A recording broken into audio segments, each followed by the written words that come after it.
Welcome in, ladies and gentlemen. This week's edition of the Duval Dive, wrapping up week 2 of preseason. We have joint practices going on during the week. Of course, hope you saw me and Travis wrapping that up from Duval County proper there in person over on the Duval Dive YouTube channel. Bing!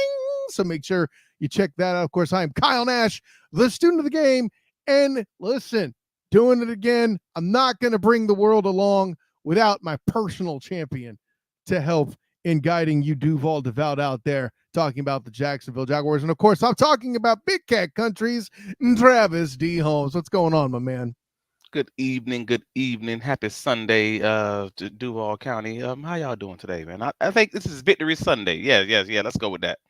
I mean, if you want to make that much of beating the Tampa Bay Buccaneers over at Everbank for a session, a preseason session. And listen, Duval Devout is appropriate here, I think, today to refer to the Jacksonville fanhood.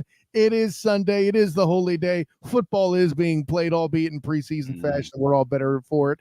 And listen, for those who didn't catch Travis and I talking about the joint practices with the Tampa Bay Buccaneers during the week on the YouTube channel, first of all, get a hold of your life. Second, we touched on the fact, and we knew this up front. Like I believe Doug Peterson mentioned this in minicamp, that the week of these joint practices, I should say, that there weren't going to be a lot of starters taking snaps. Obviously, there were some guys who were hurt and didn't get their time to knock the proverbial dust off.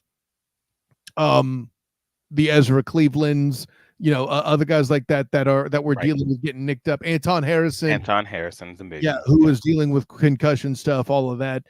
They got their time. Obviously, BTJ, Brian Thomas Jr. got a little time. Being young, probably needing a few more reps. I think Jarian Jones started a little time, whatever, but I don't know that he's started yet either. He's not even started, yeah. Yeah, so with all that in mind, if you were wondering why Trevor didn't get 20 minutes of game time, that's because it was the joint practices and that was going on. And listen, throughout the week, you've heard concerns surrounding the trenches. I'll put it this way.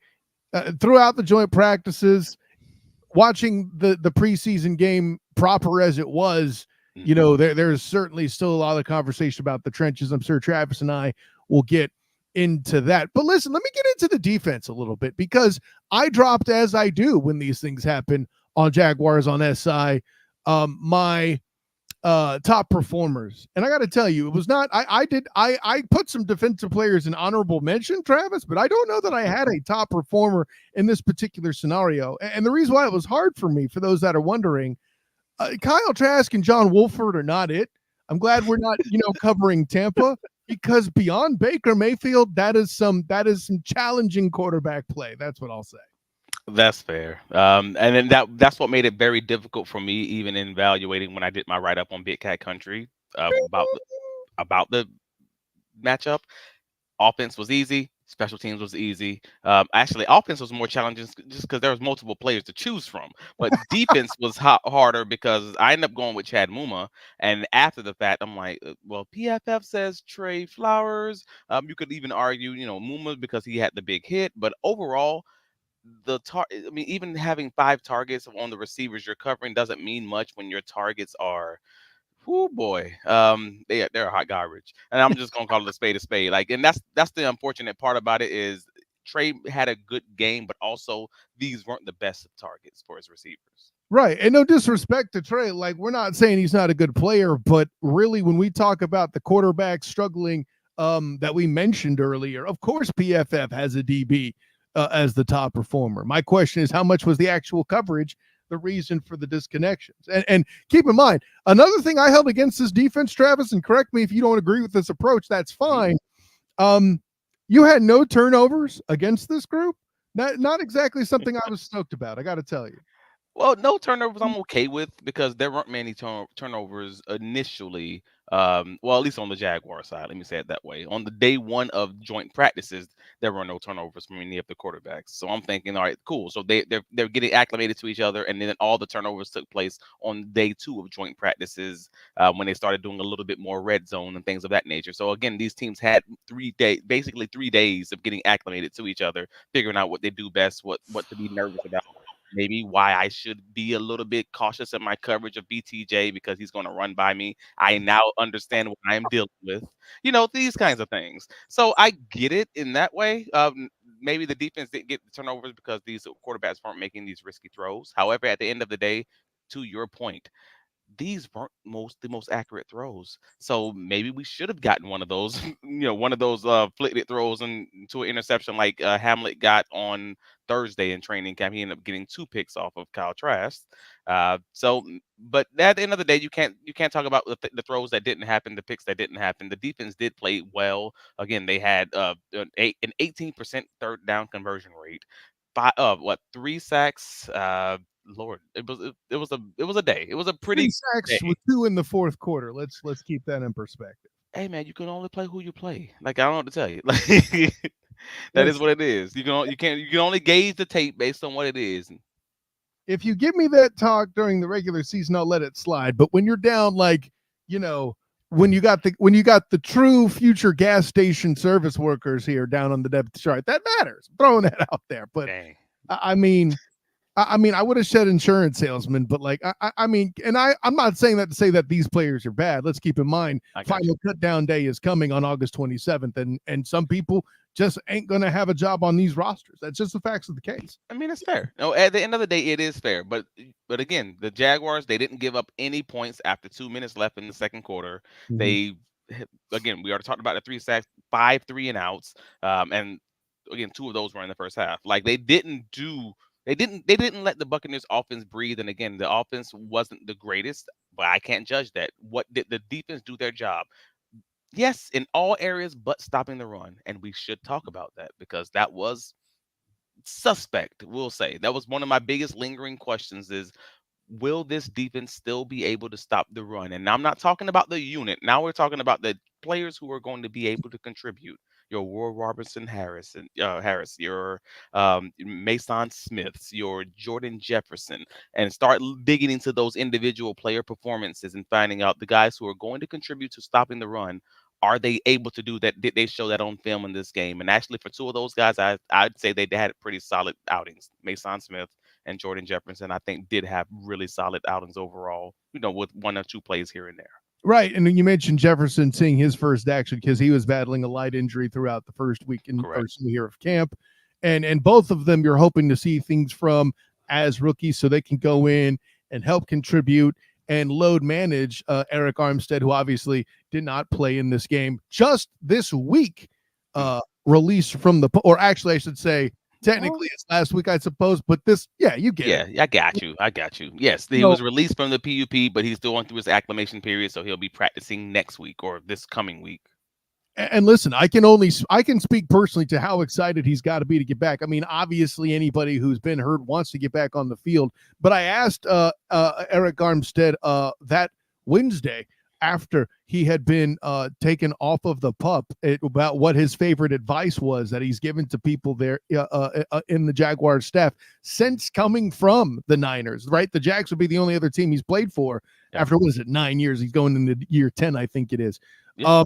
But what he said was the advice he liked to bestow was that it's a short window and you're only going to have this group of guys here. So you got to be motivated to do everything you can. I'm paraphrasing there. If you want the exact quote, you could check it out on the Jaguars on SI, bing, where I write about what he said in comparisons to Calais Campbell that came from Josh Allen during the conversation. All interesting stuff there. But you mentioned Jordan Jefferson. Let's let this young man shine with what he did, albeit against alleged league backups and stuff, whatever. Let's show, not tell.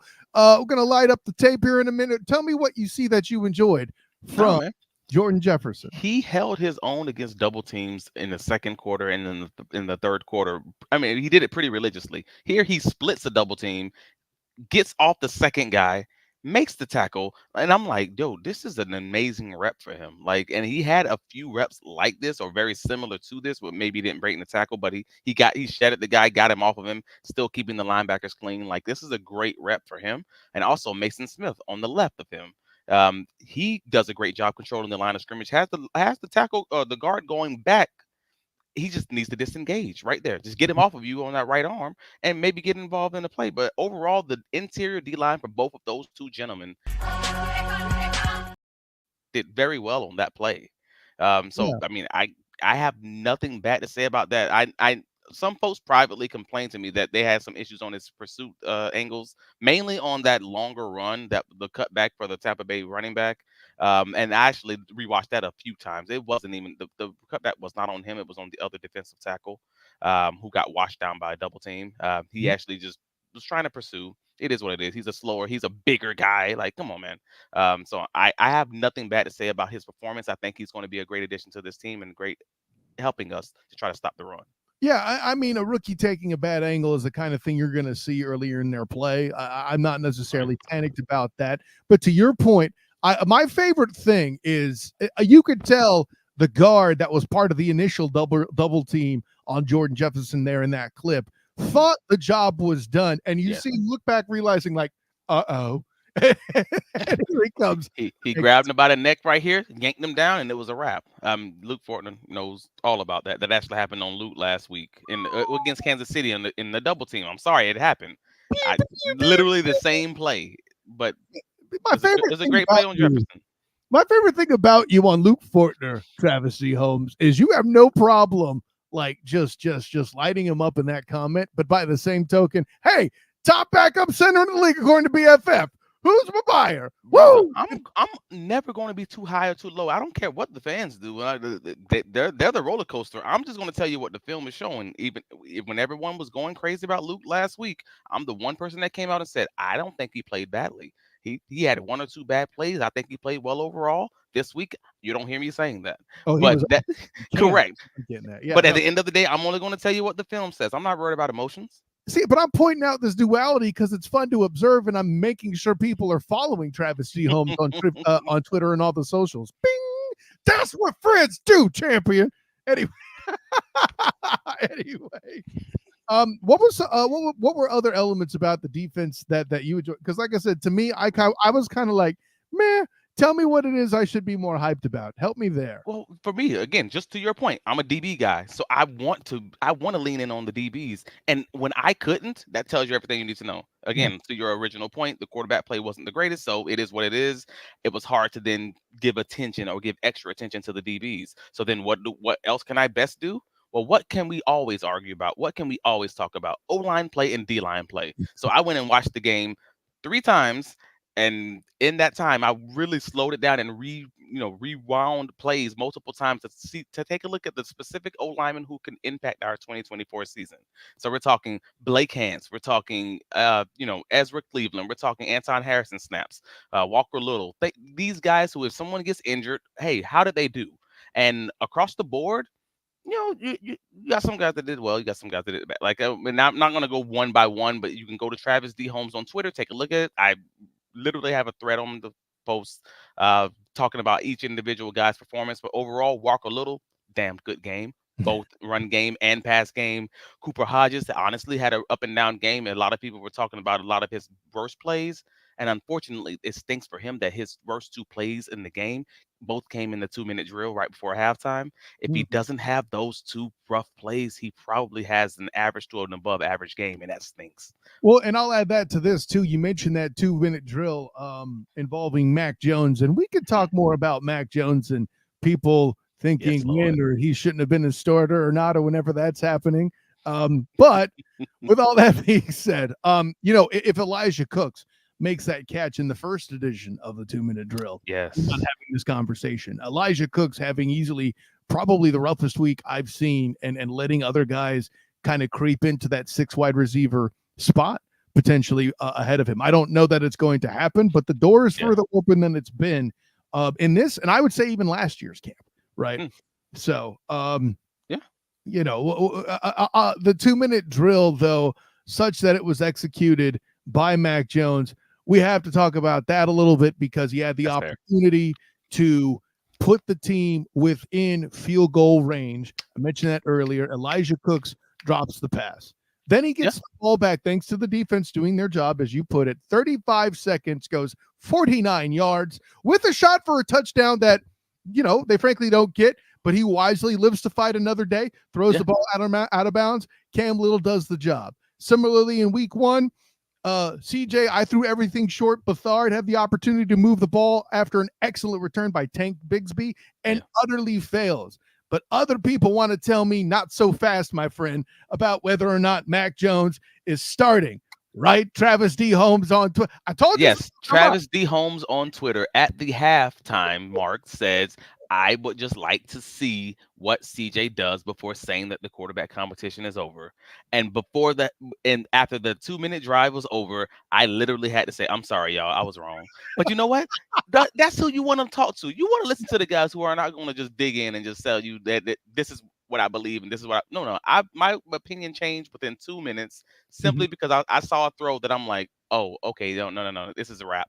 He made that throw, it's over, y'all. CJ's not making that throw, and I'm okay saying that. So sometimes it's like that. And listen, you are but a case study of people who thought that CJ Beathard was going to win the number 2 spot, going from not so fast, my friend, to what happened was. Oh no. See, I always originally thought Matt was going to win the QB2 spot. I just was willing to hold out until making that determination, saying that it was over. That was my biggest thing. I Yeah. thought it was an open competition versus just saying, all right, it's closed now. Well, right. And I listen, we both knew it was an open competition, but I remember in the first week of camp feeling very confident that one Mac Jones was going to handle it. If we were in the back of the end zone, Right. he's talking about it, and this is going to happen. I put my chips, I called the shot, and listen, this game, I think, certainly, listen, there are things that could happen. And granted, CJ Beathard actually did up suffering a groin injury late in the game. So depending on that recovery, the door may have been shut even beyond his hands. Anyways, So let me be clear. As soon as CJ had to leave the field, and Mac had to come in with the exact same group and then lead them to a scoring drive with the same dudes against the same dudes. That was a wrap. That effectively shut the door. I really don't care what CJ does in week 3 at that point. Mac can't have the game that he had with the same crew that CJ was playing with and truly struggling with, and say it's still an open competition. You can't tell a locker room that, man. That won't fly. no, not even a little bit. And listen, I think, listen, for everybody out there who's still on that ridiculous argument or will inevitably hear, that one guy on First Take, that's Kevin Wiles, say something about Mac Jones beating out Trevor Lawrence or whatever. Like, this was going to happen. This was the reason why the Jags went to get him, and it's twofold, right? Obviously, they wanted an upgrade at the starting quarterback position. When Trevor missed time, they didn't necessarily enjoy what CJ Beathard was doing, in my opinion. That's my guess. Right. The other piece is, and I'm getting my Trent Baalke defense, which again, mark it when you see it because it's rare. The thing about Mac Jones, if you could revive the look of an overall, not a first round overall, but like a first round draft pick that's a former starter, and get him looking sharp again, somebody's going to be dumb enough to take a shot at him. I shouldn't say dumb enough, but will be intrigued to desperate enough. Desperate enough is a better question. Yeah, curious enough. In enough need in this and in basically any environment, because the NFL, quarterbacks are obviously super important. But somebody that needs a patchwork to get through here, who thinks that they're a quarterback away maybe and they have everything else. Like, I could see a world where, check this out. Here's a conspiracy theory for you, right? What if Brock Purdy, I was about to say Brock Osweiler. What am I doing? Brock Purdy wants $60 million a year, to which the Niners would obviously say no, right? Oh. They may be inclined to throw some picks at the Jets. Like pulling I mean, I guess kind of what the Dallas Cowboys did. You bring in another quarterback, whatever. Pulling the same thing the Steelers did. There's a lot of guys out there who want an adequate backup quarterback, and if you Doug Peterson can show that Mac Jones is now truly an adequate quarterback by giving him those auditions and putting the tape out there. You then raise his trade value, and you may be able to get something for him. Absolutely. And hey, if you're a franchise like the 49ers that can maximize the value of a quarterback at a particular level and get a guy who you don't need to pay $60 million in the room, They love that.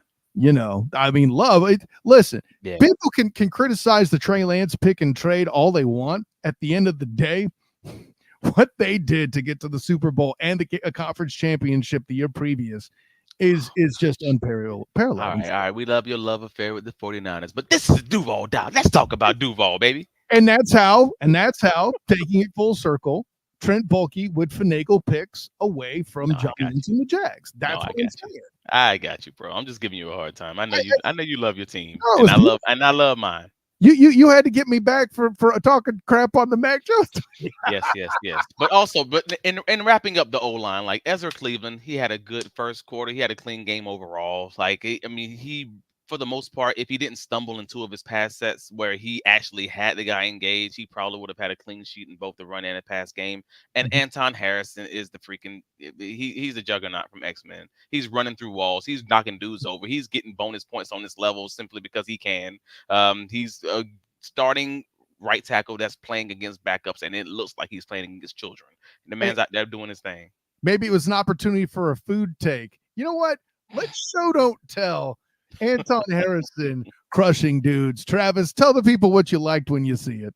All right, so Anton's your right tackle here. He takes on this linebacker, throws him out the way. Oh, as a cornerback too, Ooh. Bonus points. Like, why not?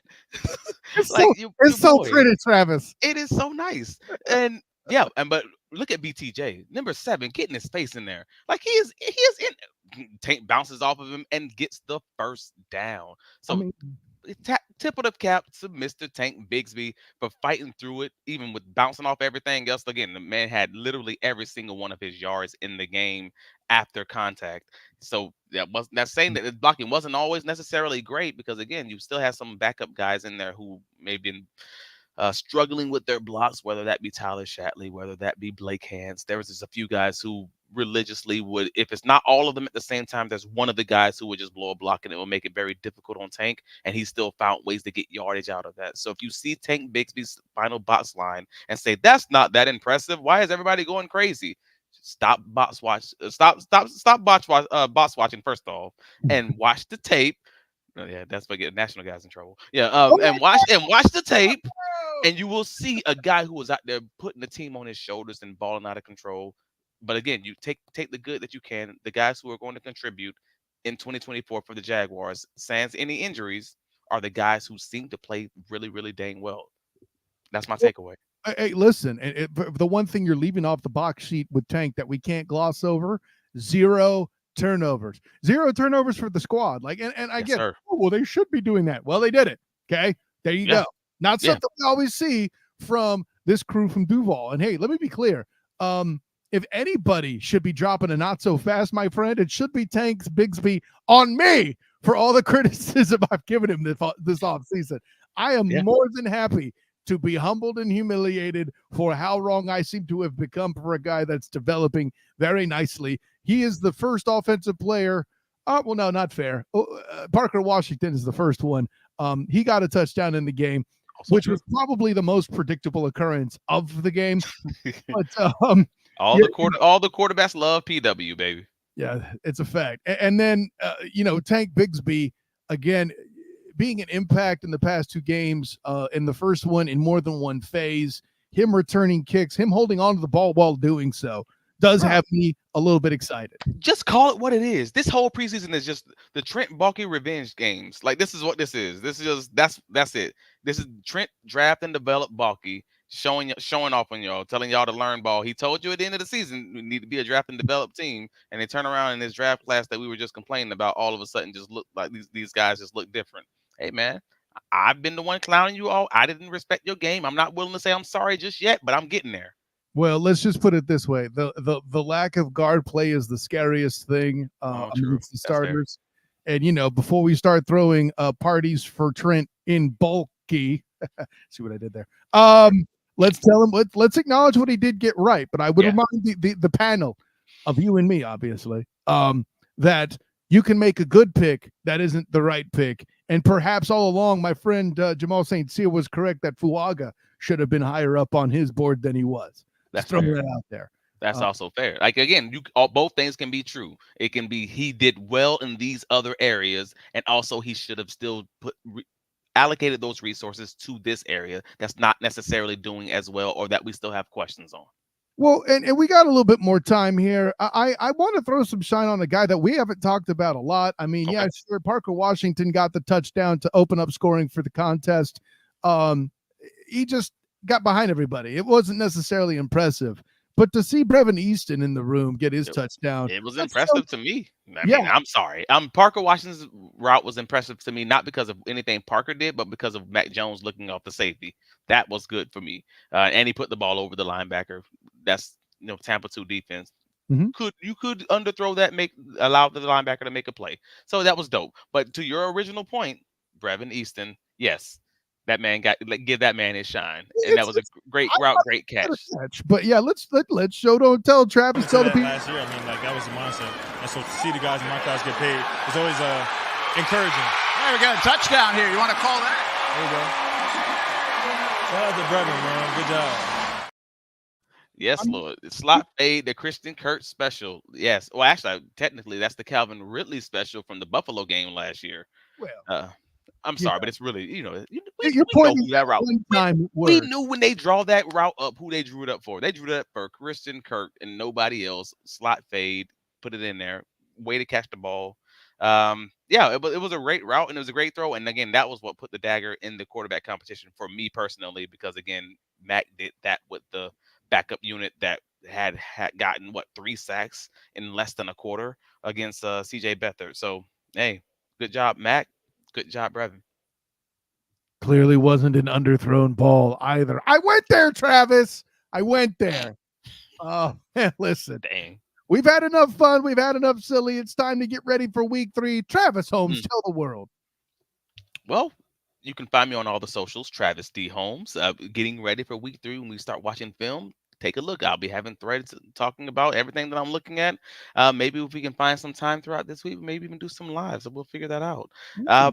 But yes, BigCatCountry.com. That's where we'll have all of our write-ups covering the press conferences, covering the practices. The practices are now closed to the public moving forward for the rest of camp, because it's just this week coming up. But the media is still allowed for Monday, Tuesday, and Wednesday before the team takes on Atlanta in week 3.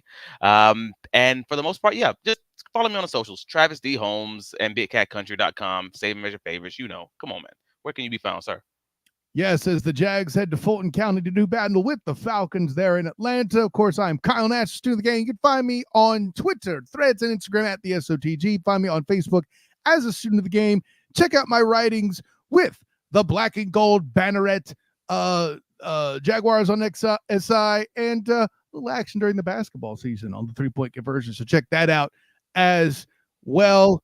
Also on the Student of the Game podcast, this beautiful face right here, this guy, my personal champion, will be previewing the Jacksonville Jaguars, as well as CeeLou of Sports After Dark, Mike Patton of Touring the AFC South, and of course, my dude from East Bend Radio there in Houston, Patrick Creighton.